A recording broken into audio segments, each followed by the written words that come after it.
So, paano ba mag-box splice ng 4 strand? So, ganito lang gagawin ha. Ayan, iwalay ko yan. Ito, pupuntahin natin dyan.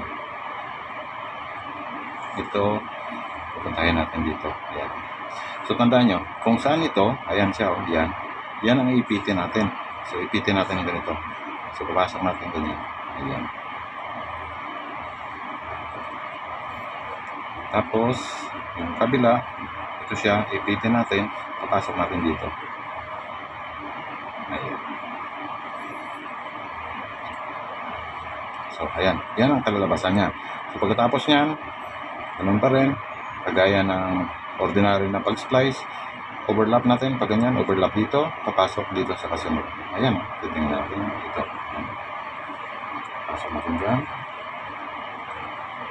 Ito naman, overlap dito, pasok sa kasunod.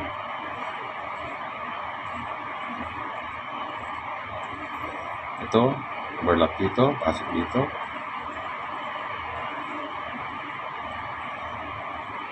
Tapos, higpitan natin. Ayan. So, higpitan natin yan. Ayan. So, tuloy-tuloy lang. Overlap isa, pasok sa kasunod. So, kung nagustuhan ninyo yung video na to, kindly follow and share.